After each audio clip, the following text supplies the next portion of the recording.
Hello বন্ধুরা, welcome back to my channel. তো আমি চলে এসেছি আবারও একটা নতুন ভিডিও নিয়ে। আর আমি এই ভিডিওগুলো আগে থেকে করে রেখেছিলাম, কিন্তু আমি এডিট করতে পারছিলাম না, টাইম পাচ্ছিলাম না। আর যেগুলো মানে এডিট করে করে আপলোড করে দিচ্ছিলাম, সেগুলো এখানে চলে এসেছিলাম। তো আমি বর্ধমান থেকে রায়গঞ্জ পর্যন্ত কীভাবে যাচ্ছি সেটাই। আর আমি এত কাছে থেকেও মায়ের বাড়ি গেলাম না। মা আর ভাইয়ের সঙ্গে দেখা করলাম, কিন্তু মায়ের বাড়ি না গিয়ে শ্বশুরবাড়ি প্রথমে যাচ্ছি। কারণ মায়ের বাড়ি নামলে আবার কিছুদিন শ্বশুরবাড়িতে থেকে আবার যেতে হতো। তো তাই ভাবলাম যে এইবারে একবারেই নেই যাই শ্বশুরবাড়ি থেকে, তারপরে ওইদিকে যাবো, নাহলে 2-3 বার ঘোরাঘুরি হয়ে যায়। আর আমরা রায়গঞ্জে ট্রেনে চেপে পড়েছি। আর এই যে যেতে যেতে যে দুই সাইডে যে মানে সবুজে ঘেরা ধান ক্ষেত এই ওই দেখতে পাই, আমার খুব ভালো লাগে। আর খুব টায়ার্ডও হয়ে গেছি, যেহেতু এতক্ষণ আমরা যদি আমার বাপের বাড়িতে নামতাম, তাহলে কখন সেই সকালবেলাতে খাওয়া দাওয়া করে রেস্ট করে ঘুরতেও বেরিয়ে যেতাম। কিন্তু রায়গঞ্জে যাচ্ছি যেহেতু শ্বশুরবাড়ি অনেকটাই দূর আমার বাপের বাড়ি থেকে, 7 ঘন্টা লাগে। তাই অনেক টায়ার্ড হয়ে গেছে, মানে পুরোপুরি 3 দিন লেগে গেল। তো এই যে নামার জন্য আমরা রেডি হয়ে গেছি। তো নেমেও গেছি একদম রায়গঞ্জ স্টেশনে। তো আমার ভাই বলতে দেওর চলে এসেছে, পিসি শাশুড়ির মেয়ে, সরি পিসি শাশুড়ির ছেলে। তো ভাই এসেছিলো আমাদেরকে নিতে, ও বাইক নিয়ে এসেছিলো। তো বাইকে তো আর আমরা এতগুলো ব্যাগপত্র নিয়ে যেতে পারবো না, তাই আর কি মেয়েকে নিয়ে চলে গেল ওর কাকাই। আর তোমাদের দাদাভাই টোটোর সঙ্গে কথা বলছে যে কত কি নেবে ভাড়া টাড়া। তো এই যে ভাইয়ের গাড়িতে বসে আছে মেয়ে, আর আমি আর তোমাদের দাদাভাই চললাম টোটো করে। তোমাদের দাদাভাই তো সেই খুশি, যেহেতু মানে অত দিন পর আর কি নিজের বাড়ি আসছে। আর অবভিয়াসলি এটা খুশি হওয়ারই কথা। তো আমারও খুব ভালো লাগে, মানে আমার সত্যি কথা আমার বাপের বাড়ি থেকে আমার শ্বশুরবাড়িতেই আমার বেশি ভালো লাগে। তো যাই হোক, এই যে চলে এসেছি আমাদের একদম মেন রাস্তাতেই। আর আস্তে আস্তে এই যে এখানটাতে গণেশ পুজো হয় আমাদের বাড়ির একদমই কাছে। তো আজকের ভিডিওটা খুব বেশি বড় করা যাবে না, কারণ গিয়ে নিয়ে স্নান টান করে একদম রেস্ট করে, আর আমার ননদ পাশে দাঁড়িয়ে ছিল রাস্তাতেই। আর এই যে এসে আমরা ব্যাগপত্র রেখে আগে স্নান টান করতে চলে গেছি। আর আমার ননদ পড়াই টিউশন, তো ওদেরকে এখনও ছুটিও দেয়নি। তো এটা হলো আমার ঘর, আমার খাট, আমার আলমারি।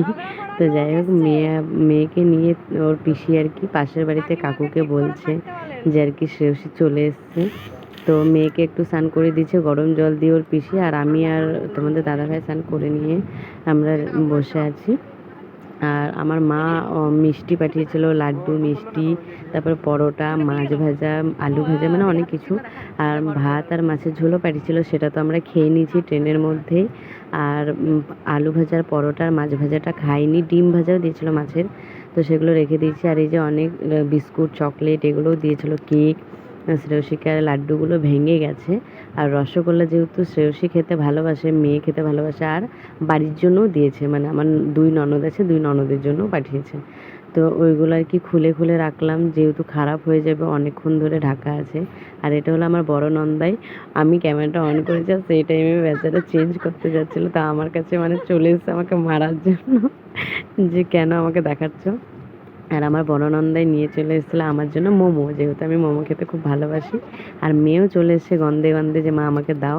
আর এমনভাবে নিয়ে এসে সসটা পুরো লেগে গেছে, আর সিজওয়ানের মতন এত ঝাল যে কি বলবো, খাওয়া যাচ্ছিল না।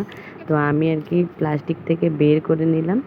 এই যে অনেক দিন পর মানে বাড়ির মোমো খাওয়া হচ্ছে। তো আমি খেয়ে নিলাম, মানে অনেকগুলোই নিয়ে এসেছিলো, তো সবাইকে আর কি দিচ্ছিলাম। তো ওরা বলছিল না তুমি খাও, তুমি ভালোবাসো, তুমি খাও। তো আমি খাবো বলে কি তোমাদেরকে দেওয়া যাবে না? তো যাই হোক, আমি আর মেয়ে দুটো করে খেয়ে নিচ্ছিলাম। আর ননদকে, ননদের ছেলেকে, তারপরে নন্দাইকে, তারপরে তোমাদের দাদাভাইকে, আর যে ভাই এসেছিলো আমার দেওর, তাকে সবাইকে আমি বলছিলাম যে আর হাত দিতে হবে না তোমাদেরকে, আমি খাইয়ে দিচ্ছি। তো সবাই আর কি সবাইকেও দুটো দুটো করে দেওয়া হয়েছে। তো ওরাও আর কি খাচ্ছে। আর হলো গিয়ে এই রাত্রেবেলাতে লেট করেই খাবো, যেহেতু এগুলো খাওয়া হলো। আর আমার মা যে পরোটাটা পাঠিয়েছিল সেটাও ধরো অনেকটা সকালে রান্না করেছে। আর এখন অনেকটাই টাইম বেজে গেছে, মানে 8টা-9টার দিক হতে গেল। তাই ওইগুলোই আমরা খাওয়া দাওয়া করে নিলাম একটা নাস্তার মতন সবাই মিলে। আর মেয়ে তো দাদার সঙ্গে খেলছে, আর এরা আর কি ননদের কাছে টিউশন পড়ে। তো ওদেরকে ডাকা হয়েছে যে ওর সঙ্গে একটু খেলুক, ওর ভালো লাগবে। তো ওর সঙ্গে খেলছে ওদের সঙ্গে। তারই মধ্যে আমি চলে গেছি আমাদের পাশের বাড়িতে। ওদের ঘরেও দুটো বাচ্চা হয়েছে। আর যখন সেউসি ছোট ছিল তো মেয়ে এদের বাড়িতেই থাকতো, খাওয়া দাওয়া হাগামোতা সব কিছু আর কি ছোটোর থেকে। মানে টুবাই যে আছে, টুবাই খুব ভালোবাসতো। এখন টুবাইয়ের বিয়ে হয়ে গেছে, টুবাইয়ের বাচ্চা হয়ে গেছে। এই ঘরে মানে দুটো ছেলেরই বিয়ে হয়ে গেছে, তখন বিয়ে হয়নি, বাচ্চাও হয়নি। তো যাই হোক, এই যে ওরা হলো এই দুই ভাই বোন। দুইজনেই আবার 12 দিনে না 15 দিনে ছোট বড়। তো ঘরটা একদম আগে ফাঁকা ফাঁকা লাগতো, এখন ভালো লাগে। আর শ্রেয়সীও ওদের সঙ্গে যোগদান দিয়ে দিয়েছে, খুব ভালো লাগছে। তা আমি আবার বাড়ি নিয়ে চলে আসলাম, যেহেতু আমরা খুবই টায়ার্ড, তো একটু রেস্ট করবো ভাবছি। তো ওর দাদা আবার পড়তে বসেছে, তো শ্রেয়সী বলে কি আমাকেও দাও, আমিও লিখবো। তো ও 1 2 লিখছে, ম্যাচ করছে, তারপরে মিসিং করলো, মানে সব কিছু। তো ওর পিসিকে বললো রাইট দাও, দেখো আমি পেরে গেছি। আর তোমাদের দাদাভাই তো আমাকে নামিয়ে দিয়ে স্নান টান করে কিছু খেয়ে চলে গেছিলো বন্ধুদের সঙ্গে ঘুরতে। আর তো ও আসলে পরে ওর পাত্তা পাওয়া যায় না, আমাকে রেখে দিয়ে, মেয়েকে রেখে দিয়ে ঘুরতে বেরিয়ে যায়। আর ঠিকই অনেক দিন পর আসে, তাই তো যাই হোক, আমরা খাওয়া দাওয়া করে একটু গল্প টল্প করছিলাম সবাই মিলে। তার মধ্যে মেয়েকে নাইটি পরিয়ে দিয়েছে ওর পিসি, বানিয়ে রেখেছিল। আর ওর বড় পিপিনের সঙ্গে খেলছিল। তার মধ্যে ছোট নন্দাই আমার এসেছে দেখা করার জন্য।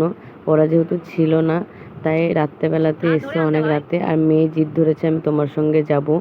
তো কিছুক্ষণ বসলো, একটু জল মিষ্টি খেলো, তারপরে মেয়ে বলে কি আমি তোমার সঙ্গে তোমাদের বাড়ি যাবো। ওই যে রাত মানে 12টা প্রায় হতে আসছে, সেই টাইমে ও জেদ ধরেছে। তো আমি বললাম যে যান, ওর বাবা গিয়ে নিয়ে আসবে। তো যখন মেয়েকে নিয়ে চলে গেল, তোমাদের দাদাভাইও পিছন পিছন গেল।